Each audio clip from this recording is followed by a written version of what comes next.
Migration is almost open for one of the top tier Imperium kingdoms in Rise of Kingdoms. This is 1079. They have just finished up an insane KVK that had 6 Imperium kingdoms in it. You can see here, we still have 2 left. We have 1647 and 1484 still in Imperium. 1079 did drop Imperium. So today we are going to be talking about 1079, their insane stats, their insane KVK, and why you should consider migrating to this kingdom. If you guys are new here, this is Gainz Gaming. I am actually going to be migrating to 1079 eventually. Their migration officially opens in a couple of days, so today we are going to be making a video detailing this kingdom, the fights that they've just gone through, their rally leaders, their garrisons, all their gear, their stats, everything like that. So we're going to jump right into it here. So this is their home kingdom, obviously 1079, Kingdom of Metis, I believe you say it. So they have a couple of main alliances, their main ones being T79, S79, N79 and E79, and I actually do have some accounts here in this kingdom, and so I'm going to be showing you guys what these alliances look like. And so once this loads up, I will show you guys the top alliance rankings by power, by kill points, individual players by power and kill points. So we're going to jump right into it here. So I made sure that this account was in the home kingdom, that way we are able to see just players from 1079, because if you are in the Lost Kingdom, it is going to show all the players from opposing kingdoms as well. So you can see here 3 days left in Strife of the 8, so migration will officially open in about 6 days here. So if we look at alliance power, we can see S79 at 12 billion power. Again, this is all after KVK, after dropping Imperium. So we have S79 at 12 billion power, we have T79 at 10.9 billion power, E79 at 9.9 million power, just under 10, N79 is at 8.9 billion power, and then OP79 is at 3.8 billion power. And so then if we take a look at the kill points, this is going to be a little more relevant since they have just finished KVK, had an Imperium drop, so they had tons of people dropping power. So if we take a look at the alliance kills, we can see S79 is at 361 billion kill points, T79 is at 334 billion kill points, E79 is at 115 billion kill points, and then N79 is at 55 billion kill points. So insane killers in this kingdom. You can see S and T are very, very similar. Pretty much 2 powerhouse alliances in this kingdom, along with E79 and N79 as assisting alliances. So if we take a look at the individual power, individual kills, individual power obviously down a ton because of KVK. And you'll see that when we get into looking at individual accounts. For example, Double Oreo is one of the rally and garrison players, and he has dropped tons of power in this KVK. You can see down almost 80 million power from his highest, and so tons of power being lost, but this is the top 10 by power.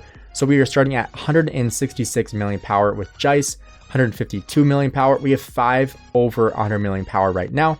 And then as we keep on going down, our top 10 ends at 89.5 million power. So again, lots of power that was killed off in this kingdom. They are not afraid to drop power and actually encourage it, because that allows them to bring in a lot more players, a lot more migrants that are going to make the kingdom a lot stronger as well. So it's in everyone's interest to drop power. That way you can bring in a lot more migrants. So if we scroll down all the way down to the top 300, we can see what the top 300 by power looks like. So currently the top 300 by power is at 66.3 million power. So when I first was looking at the kingdom before KVK, you can see all these little faces are kind of lagging out. But before KVK, I believe the top 300 by power was over 80 million power, because I remember my main account was at about 86 million power. And I remember looking at it and I was like, I would only be like ranked 275. And if I was in this kingdom right now, which is absolutely bonkers that they had that much power in this kingdom. Obviously, they were an Imperium kingdom before KVK started. Now they are no longer, because they dropped so much power. They most likely will be getting back to Imperium after this huge migration they're going to be having in. So if you guys are interested, I will be linking down the discords of the migration officers in 1079. So if you are interested in migrating there, feel free to look at that below, and you can message those people on Discord, or you can message them in game as well. So now if we take a look here at the individual kills, this is a little more relevant, like I said, rather than power right now, simply because they have just finished KVK. But Echo right here is at 14.3 billion kill points. Absolutely insane. They have 2 players over 10 billion kill points with Farithra, I believe you say. So 11 billion kill points there. Dr. Drunk is just under 10 billion kill points. He is so close to reaching that huge milestone. Khan right here, one of the kings of 79, is at 8.2 billion. Sir Goofsalot, 8.5 billion. Stadi is at just over 8 billion. So tons of killers in this kingdom. This is absolutely insane. Their top 15 is still over 6 billion kill points. And if we scroll down to their top 300, we can see what their top 300 by kill points looks like as well. So as we come down here, we can see the top 300 by kill points is still over 1.2 billion kill points. That is absolutely insane. You love to see that in kingdoms like this, especially older kingdoms that have been Imperium for so long with such great leadership.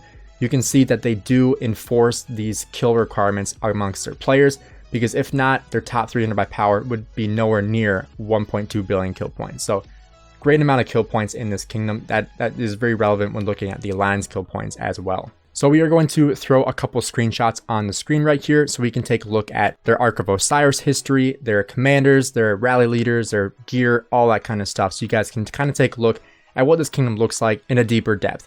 We'll also be looking at some amazing reports from this last KVK with insane rally and garrison reports. So first we'll take a look at the Ark of Osiris. So you can see right here, they are on a 20 game win streak when dealing with Ark of Osiris. That is absolutely insane. And this is an S79, so 20 game win streak, absolutely crazy being that much of a win streak right now, especially being in KVK, continuing that win streak as they go with minimal troops. And then if you look right here, I'll attach some of the screenshots as well of their individual ranks. There are some more competitive matches as well, not all blowouts throughout all these wins.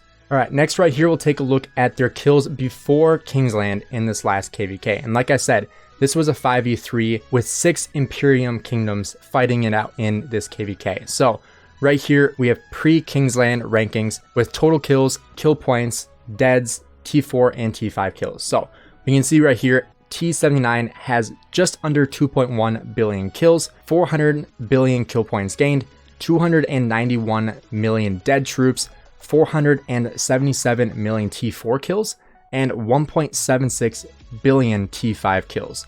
Then if we look at S79, 2.3 million kills, 42.7 billion kill points gained, 290 million dead troops, 505 million T4 kills, and 1.88 billion T5 kills. Then if we look at their other supporting alliances, E79 is at 975 million kills, insane for a supporting alliance, 17.3 billion kill points, 172 million deads gained, 213 million T4 kills, and 762 million T5 kills. So you can see this alliance was used a lot for filling garrisons and rallies. And then for N79, we have 532 million kills, 9.1 billion kill points, 127 million deads, 154 million T4 kills, and 377 million T5 kills. If we look at that combined with all the other alliances combined, total kills at 6.3 billion kills, 114 billion kill points, almost 115 billion, over 1 billion dead troops, 1.4 billion T4 kills, and 5 billion T5 kills, all before Kingsland. That is the biggest indicator here on how much of a killer kingdom this is these stats are all before Kingsland even started. So now we're going to get into the crazier one, which is after Kingsland. And so right here, we can take a look at the final stats of KVK, their 13th KVK in this kingdom, which is crazy. And so what they do is they look at the top 300 and top 500 by power, and they look at those stats combined. So with the start of KVK, they were at 26 billion power in the top 300, 39 billion power in the top 500, so a total of 63.8 billion power. At the end of KVK, they were down to 57.6 billion power, which is a 6 billion power loss throughout the KVK. In total, they had almost 2 billion T4 kills, nearly 6 billion T5 kills, so total kills at 7.8 billion. The total kill points got to 137 billion. Total T4 dead troops they had was 770 million, and T5 deads at 410 million. So total deads just under 1.2 billion dead troops. And then at the very bottom, I really like seeing this as well, is the kill percentage completed, which is like their requirements for their power. So by total kills, the top 300 by power met their kills by 236%, which is the exact opposite of deadweight. That is going up way above and beyond, going 2 times as many kills on average of what your requirements are. And then the top 500 by power is still over 200% at 214.3%. And in total, averaging out like farm accounts, everything like that, with all the other accounts in the kingdom, is going to be 176.3%, which is absolutely insane considering how many farm accounts are most likely there and not getting a ton of kill points. And then at dead percentage complete, 150.4% for the top 300, and nearly identical, 150.5% for the top 500, with an average of 134.8% with dead completions. And then for the total amount of contribution points, the top 300 had 134.8% of completion, top 500 126.5%, and on average 107.1%. So on average, most players met their contribution or even exceeded it in this KVK, which is really, really good to see. You really love to see kingdoms that even this old in their 13th KVK, they are able to maintain order and make sure their players are reaching those contribution levels and making sure they're getting their kills, they're getting their deads, they're helping out the kingdom, and they're putting the kingdom before themselves, which is really the biggest thing you want to see. And with my current series right now with the deadweights in 2247, that's really the exact opposite of 1079, where they have players that are going above and beyond past what they're required to do, which is exactly what you want to see in an Imperium kingdom like this, which shows why they're still thriving in their 13th KVK, being one of the oldest kingdoms in the game as well. So now we're going to take a look at some of the players and their gear that are some of their rally leaders. So if we look right here, so if I pull up his account right in here, I mentioned him earlier. This is Khan. He's one of the leaders of the kingdom. You can see he is king currently. 8.2 billion kill points, just under 80 million power. Take a look at his stats, 34.7 million dead troops. Super nice guy. I've had tons of conversations with him. Very, very good king, and been king for years now in 1079. And so this is actually his gear on his Henry. And so if we look right here, his Henry is absolutely decked out. So nearly full crit and full iconic set of archer gear, which is absolutely insane. He has everything crit and special talented besides the Horn of Fury, which I'm assuming he'll be able to fully crit here soon in a couple of KVKs if he is going to be refining that horn. And so one of the best sets of archer gear in the game on Khan, insane archer lead right here. The next player I want to take a look at right here is going to be Georgi. He has 58.6 million power, so obviously pretty much zeroed himself in this KVK. Not sure if he got rallied or if he literally just killed off all of his troops in Kingsland, but he is just over 6 billion kill points. You can see he is Arabia right now. And if we take a look at his gear is absolutely insane. I honestly can't believe that one player has this much gear at this level. So we can see right here his first set on Zhang Yu. He has a full legendary set. He has Mora's Web. He has the Horn of Fury. And although none of these are special talented or are iconic, it is going to be much better as we keep on going. So in this next one right here, this is Alexander Nevsky. You can see he has the KVK helmet. He has 5 sets of special talented gear, including a dagger, which is something you don't usually see special talented, and full iconic here as well. Going on to his Guan Yu, you can see this is nearly full special talented gear besides his Vengeance and Horn of Fury. And honestly, if his Vengeance was crit, I would be absolutely insane. He has 3 pieces with iconics on this set of gear as well. And then finally, we can take a look here at his pakal. He has 7 pieces here that are crit besides the KVK helmet. Also has the hammer that is crit, which is insane. I'm super jealous about that. Also has a ring and another dagger here crit on pakal. Absolutely insane set on pakal. Honestly, if he crits his Vengeance and puts it on his pakal, that would just be absolutely nasty to run a pakal rally with that crit Vengeance on infantry. Next here we have Chuck Dread. He is 75.5 million power, 5.47 billion kill points. We can see here he is an archer dude. So he has Boudica here. He has, once again, almost similar to Khan, has a nearly full crit set of archer gear. Again, one of almost the best sets in the game here. Everything is crit besides his Horn of Fury. So very similar to Khan's set of gear here on his archers. And then he has a second set of archer gear, which, like, I don't even know why he has a second set here, because this is just absolutely insane. He has 2 sets of insane archer gear, and here he has everything crit besides the Vengeance, including a Ring of Doom here crit for archers. So you can see here over on the left side, he has basically every single archer commander expertise that he needs.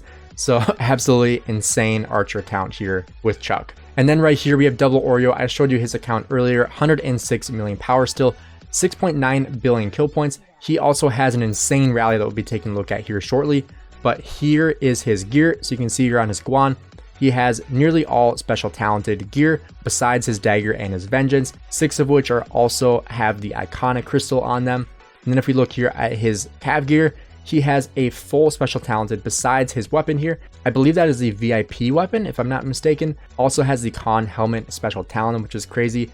Has the horn and the ring special talented for cavalry. So everything here special talented besides the weapon here. All right, so now I want to take a look at some reports. Double Oreo, we just showed his gear. Here is one of his reports, which is absolutely insane. 145 million power to 252 million power at the pass with 887. So this is a Zhang Yu and Nevsky against a Nevsky Joan of Arc. Questionable garrison in my opinion for a pass, but still an insane rally. You can see here 79 is using a lot more T5 than 87 is. You can tell by the dead troops because 79 has 12.2 million dead troops, whereas 887 has 29.2 million dead troops, even though the power differential is only 100 million. If this was all T5, this would be way higher than 252 million. Then also we have the severely wounded, 11.1 million for 79 and 21.5 million for 887. And 79 did ultimately take that pass at the end of the rally as well. And then this is a funny screenshot from chat as well from Double Oreo. He said, I have to be honest, I had to shoot for a meeting halfway through that rally. He logs back in, he's still smashing them in that rally, which is honestly hilarious that he went into a meeting, came back, and the rally was still going on that pass and still just doing absolute work on it as well. Then here is another rally from Double Oreo, 35.1 million power to 54 million power. This is a Zhang Yu Nevsky against Zeno Flav, and this one 2.7 million dead troops to 4.9 million, and then 2.5 million severely wounded to 4.4 million. So another really great rally here, 20 million differential in power, and nearly twice as many dead troops as well for the enemy 887. Here is an Attila Nevsky rally from Zhurgi. This is against a Zeno YSS. So 98.7 million power to 123.5 million power on a flag. You can see here 13.1 million dead troops for the rally, 13.2 million dead troops for the garrison, and almost 4 million severely wounded in the hospital as well. And it looks like this might have gotten swarmed down at the very end because you can see 66,000 troops remaining on the flag. I don't believe that if a 2.2 million rally would have been canceled if there's only 66,000 troops left in here. So I'm just assuming that the troops that were surrounding it finished off the flag before the rally could have another hit. That's just my presumption here. And then we can take a look here at some of these comments that were in Lost Kingdom, just in different chats that I think are pretty influential to kind of show in the video here as well, just showing what their enemies thought of the kingdom. So you can see here, here's a chat from 1842, 61, God of hit and run, I wish I fought with 79, simply because 79 actually fights in the field. And then another one from 1842, to be honest, 79 is MVP for this KVK if your side wins. And that's the side with the 5 against the 3. Here's one from 1647, big difference between 79 and 484 field. 484 hits and runs, and 79 fights to the death, doesn't retreat, fun to play field with them. And that's something I'll show you guys here in a video from one of my live streams on how 79 fights in the field, which is basically just throw everything in the field and like this person says right here, fight to the death and no retreating. I think that's really a good principle to have when it comes to field fighting. And then here's another one from 1647. Well, at least they got help. Who helped 79? Nobody. This is pretty well documented in live streams from Shappy Gaming, who is a content creator in 1079. He was live streaming the Zone 5 fight where 1079 was in a 1v2 against 2 Imperiums and holding their ground, which is absolutely crazy that they were able to hold that. And then eventually we're fighting a 1v3 against 3 Imperiums all at the same time, and then eventually got pushed back to their Zone 4 before they could fight their way back out when their allies were able to come and help. Alright, and this video was from a live stream that I did in Kingsland with 1079. So you can see right here, this is the field. This is just kind of what field fighting looks like in 1079, where it's just absolutely insane field presence from both enemies and from 1079. But good markers showing where the ball should be. A couple more markers were put on here later, but this is just insane field fighting that comes from 1079 with Imperium kingdoms that are fighting against you. And this is against 42 as well, which is a very, very good kingdom, Imperium kingdom. And so this was just kind of like field fighting looked like, and eventually 1079 did win KVK in Kingsland, So this was just an amazing KVK to be part of and be able to kind of help with my farms and then be able to just witness as well, because this was just a crazy KVK. And so like I said, this is what the field looks like. You can see this is just like they're totally outnumbered, but still in there fighting. And even though they should be pulling out, they're still fighting their way in, even though they're completely outnumbered here. They're still fighting their way to the death in order to get their allies to have time to come over and help them out. So this is just crazy field fighting from 1079. You can see all the sad faces running away and people still coming in and coming in to fight in this kingdom. So this is just like crazy fighting in these KVKs, especially in these Imperium KVKs. And so if you're looking for a kingdom that is going to have insane field fights, insane rally, insane garrisons, just a great community, I would highly recommend that you check out 1079 and come check out this kingdom. This is an insane place to be. I'm super excited to get here when I migrate to 1079. And so like I said, if you guys have any questions or want to learn more about this migration, feel free to message the people in the description here. I linked them all, their Discords below. So make sure you check that out. Send them a message. Say that you watched my video and you wanted to learn more about 1079 or about the migration, any of that kind of stuff. Send them a message and just tell them that I sent you, and they will make sure that you get all the information that you need to be a part of 1079 in this next migration after this KVK ends. I'm looking forward to having more content from 1079 when I migrate there, but until then, I do have a couple farm accounts, so make sure you guys drop a like and subscribe and check out the live stream that I had here. I will link that also in the end of the video here. So if you are interested in learning more about 1079, check out that live stream, message the people in Discord, and I'll see you guys in the next video.